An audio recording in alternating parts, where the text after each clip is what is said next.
Hello दोस्तों, channel पर आपका स्वागत है। सितंबर 2026 में ग्रह तुला लगन के लिए क्या बता रहे हैं। शुरू करने से पहले दोस्तों, एक बहुत महत्वपूर्ण उपाय होता है, 10 में से 7 कुंडली में एप्लीकेबल होता है। इसमें बहुत लोग गलती करते हैं करने में, जिससे ये उपाय उल्टा इनके ऊपर पड़ सकता है। तो ये उपाय होता है पक्षियों को खुले मैदान में दाना देना। इसमें लोग जो गलती करते हैं कि वो छत पे, बालकनी पे, छज्जे पे, मुंडेर पे पक्षियों को खाना खिला रहे होते हैं। इसका लॉजिक समझिए। जब हम जैसे छत पे पक्षी को खाना देते हैं तो पक्षी वहां पर मल मूत्र करते हैं। पक्षी का गोबर छत पर आ गया, गोबर यानी कि राहु छत पर आ गया, राहु को हमने सर पे बिठा लिया। उसकी वजह से घर में लड़ाई झगड़ा हो सकता है और साथ में राहु की बाकी एसोसिएटेड प्रॉब्लम भी हो सकती हैं।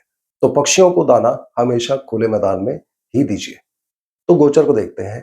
धीरे चलने वाले ग्रहों में शनि, बृहस्पति, राहु, केतु जहां पिछले महीने थे वहीं पर रहेंगे। शनि वक्री हैं, बृहस्पति अपनी उच्च राशि में पहला पंच महापुरुष योग इस कुंडली का बना रहे हैं, हंस योग। दूसरा पंच महापुरुष योग शुक्रदेव जो लग्नेश है, ये 2 तारीख को लग्न में ही आ जाएंगे, तो ये बनाएंगे मालव्य योग। तो लग्नेश की पोजीशन बहुत इंप्रूव हो रही है।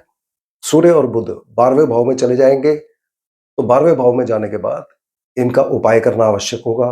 बुध 5 से लेकर 25 तारीख 12वें भाव में, यद्यपि स्वराशि है, फिर भी बुध का आप उपाय शुरू कर दीजिए। 5 तारीख के बाद पक्षियों को दाना देना खुले मैदान में, जैसे हमने बात की। और सूर्यदेव 17 तारीख को 12वें भाव में चले जाएंगे। तो सूर्यदेव के लिए भूरी चिड़ियों को आटा डालिए, गायत्री मंत्र ओम भूर्भुवः स्वः का पाठ 108 बार करिए, या फिर सूर्यदेव को सुबह जल चढ़ाइए। स्वास्थ्य को देखें तो लग्नेश शुक्र का लग्न में ही आना स्वास्थ्य के लिए बहुत अच्छी इंडिकेशन देता है। और इसमें पर्सनालिटी भी व्यक्ति की इंप्रूव हो सकती है। दूसरे लोग ज्यादा अट्रैक्ट होते हैं व्यक्ति के ऑरा से। 26 तारीख को बुध देवता जो 12वें भाव के मालिक है, लग्न में प्रवेश कर जाएंगे।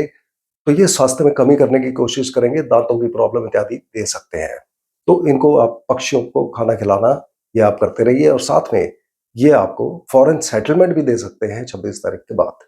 इनकम, धन प्राप्ति इत्यादि को देखें तो मालिक मंगल देवता पहले 17 दिन भाग्य स्थान में ही है। इनकी पोजीशन अच्छी है। 18 तारीख को ये 10वें भाव में नीच राशि में चले जाएंगे, मगर चंद्रमा के गोचर की वजह से ज्यादातर दिन इनका नीच भंग राजयोग हो जाएगा। तो इनकम के लिए हम पूरा महीना अच्छा देखते हैं। पढ़ाई लिखाई, एजुकेशन कैसी रहेगी। बेसिक एजुकेशन के मालिक शनिदेव 6ठे भाव में है, तो बेसिक एजुकेशन के लिए एवरेज है। हायर एजुकेशन के लिए इसके मालिक बुध देवता 2 राशि परिवर्तन कर रहे हैं। तो पहले 4 दिन बहुत अच्छे रिजल्ट्स, 5 तारीख से 25 तारीख के बीच में हायर एजुकेशन का खत्म होना या उस पर कोई खर्चा होना दिखाएंगे। और 26 तारीख के बाद रिजल्ट्स एक बार फिर अच्छे हो जाएंगे। प्रोफेशन को हम ओवरऑल देखें तो 10वें भाव से देखते हैं, जहां बृहस्पति अपनी उच्च राशि में पंच महापुरुष योग बना रहे हैं। तो ये पोजीशन अच्छी है। मंगल देवता भी 18 को आकर ओवरऑल प्रोफेशन में मदद ही करेंगे। तो पूरा महीना ओवरऑल अच्छा दिखता है। यही बृहस्पति और मंगल को देखें तो बृहस्पति नौकरी को दिखाते हैं। नौकरी के भाव में शनिदेव बैठे हैं, जो नौकरी में परिवर्तन, ट्रांसफर, चेंजेस दे सकते हैं। और बृहस्पति की पोजीशन दिखाती है कि नौकरी मिलने के लिए पूरा महीना अच्छा रहेगा। 2 तारीख से 23 तारीख के बीच में सबसे ज्यादा ताकत रहेगी। मंगल देवता को हमने व्यापार के लिए देखना है, जो कि भाग्य स्थान में पहले 17 दिन। तो इनकी पोजीशन बहुत अच्छी है। पहले 17 दिन दिखाते हैं कि आपकी व्यापार के लिए लंबी यात्राएं हो सकती हैं, या फिर आपको कोई नया प्रपोजल आ सकता है किसी पार्टनरशिप बिजनेस का। 18 तारीख को ये 10वें भाव में चले जाएंगे, जो कि प्रोफेशन, प्रमोशन, व्यवसाय में उन्नति इत्यादि का होता है। तो वहां भी पोजीशन इनकी अच्छी ही है। रिलेशनशिप के लिए हम ओवरऑल शुक्र को देखते हैं, जो 2 तारीख को लग्न में आ रहे हैं। तो रिलेशनशिप्स के लिए बहुत बेहतरी हो रही है कुंडली के अंदर। स्पेसिफिकली मगर अगर हम प्रेम संबंधों को देखें तो प्रेम संबंध के भाव में राहु बैठे हुए हैं और इसके मालिक शनिदेव 6ठे भाव में बैठे हुए हैं। तो इन दोनों से हमने केयरफुल रहना है। और अगर आपको रिलेशनशिप में प्रॉब्लम आ रही है तो राहु केतु के और शनिदेव के उपाय करते रहिए। राहु केतु के लिए कुत्तों को खाना खिलाइए। शनिदेव के लिए कौआ, मछली, भैंस या मजदूर किसी को आप खाना डालते रहिए। विवाह के मालिक मंगल देवता होते हैं, जो 17 दिन भाग्य स्थान में है। तो पहले 17 दिन आपको विवाह का प्रपोजल कहीं से आ सकता है, या पति पत्नी के साथ लंबी यात्राएं हो सकती है और पति पत्नी के साथ रिलेशन अच्छे रहेंगे। 18 तारीख के बाद भी शादी करने के लिए और वैवाहिक जिंदगी के लिए, दोनों के लिए मंगल की पोजीशन ठीक है। यात्राएं कैसी रहेंगी। लंबी यात्राएं और विदेश यात्रा दोनों के मालिक बुध देवता ही होते हैं। तो पहले 4 दिन 11वें भाव में जो लाभ स्थान होता है दिखाते हैं कि यात्राओं से लाभ होगा। विदेश यात्रा के लिए पूरा महीना अच्छा हो जाता है। 5 तारीख से 25 तारीख स्वराशि हो जाएंगे, तो विदेश यात्रा के लिए बहुत ताकतवर कंडीशन है।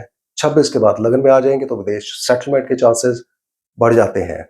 सूर्य देवता भी विदेश भाव में 17 तारीख को प्रवेश कर जाएंगे। इस कुंडली में लाभेश होते हैं तो दिखाते हैं विदेश और हॉस्पिटल से जुड़े कार्यों से सब में लाभ देंगे। अब इस महीने डे टू डे कैसा रहेगा चंद्रमा के गोचर के अनुसार, तो पहले 3 दिन चंद्रमा विवाह और व्यापार के रिगार्डिंग अच्छे रिजल्ट देंगे। 4-5 को मन में कोई ना कोई चिंता परेशानी दे सकते हैं। 6 से 11 गोचर अच्छे भाव में है। पहले भाग्योदय, उसके बाद प्रमोशन, उसके बाद लाभ और इच्छा पूर्ति, किसी न किसी तरह का फायदा होने का चांस हो जाता है। 12-13 को खर्चे बढ़ा सकते हैं, विदेश यात्रा भी करवा सकते हैं। 14 से लेकर 26 गोचर फिर अच्छे भाव में, ये दिन अच्छे जाने की उम्मीद है।